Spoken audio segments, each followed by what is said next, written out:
A capital do Brasil completa hoje 57 anos. Uma história recheada de sonhos, de muito trabalho e de conquistas.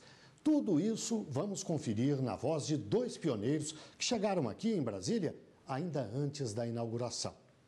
O presidente da República hasteou a bandeira brasileira na Praça dos Três Poderes. Uma inauguração dos sonhos, um projeto que virou realidade. A data de hoje tornou-se duplamente histórica para o Brasil, porque à gloriosa evocação do passado junta-se agora a epopeia da construção desta nova capital que acabamos de inaugurar. Mas a nova capital tem história desde muitos anos. Em 1956, chegaram ao Planalto Central as primeiras pessoas que colocariam essa cidade para frente. Os retratos eternizam os acontecimentos, mas a memória viva ainda é a mais valiosa. Roberto, aos 79 anos, tem a história de Brasília. Chegou na cidade quando quase ninguém acreditava nela. Weber, vamos para Brasília? Aí o Weber falou, rapaz, está doido, vou para Brasília, nada. O final de mundo daquele ali, só mato e índio. Foram anos de muito trabalho.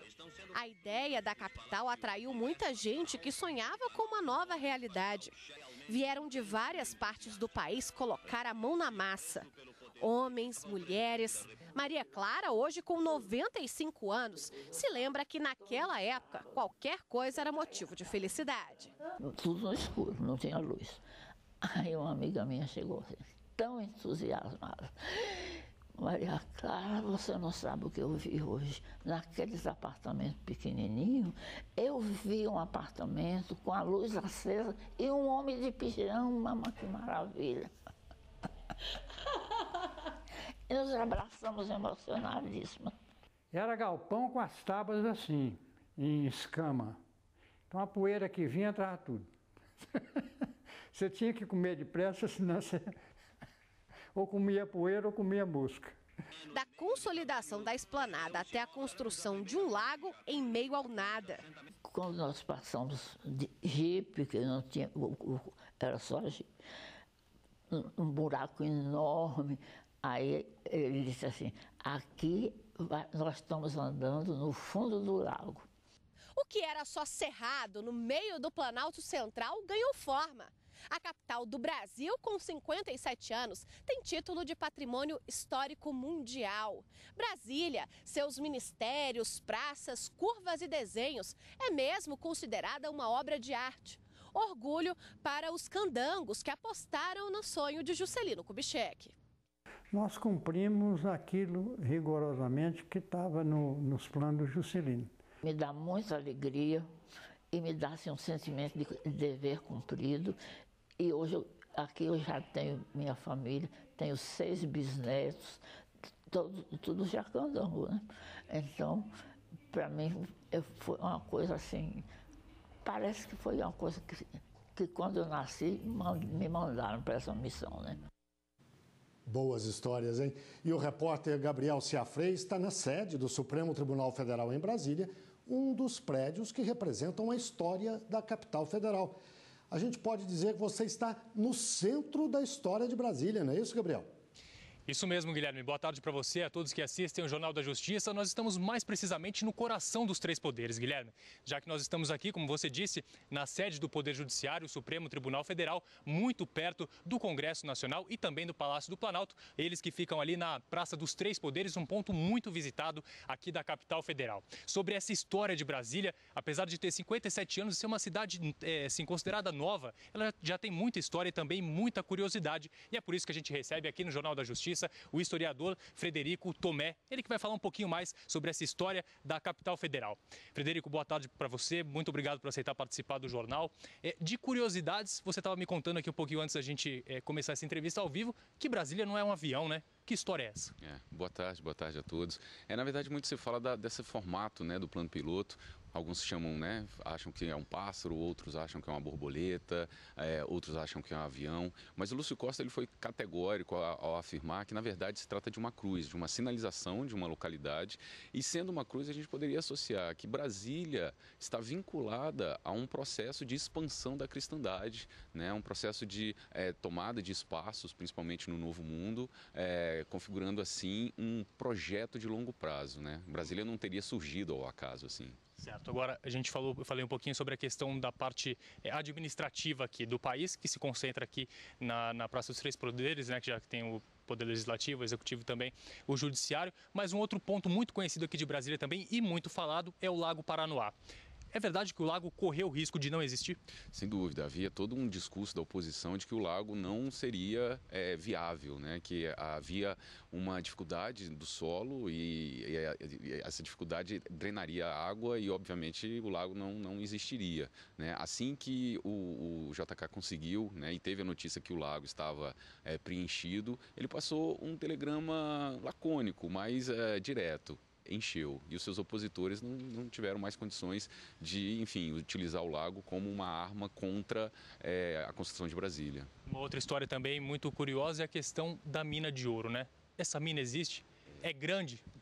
Bom, é uma lenda, né? A história do Distrito Federal, a gente poderia remetê-la ao século XVIII, essa ocupação, né, da cristandade nessa região.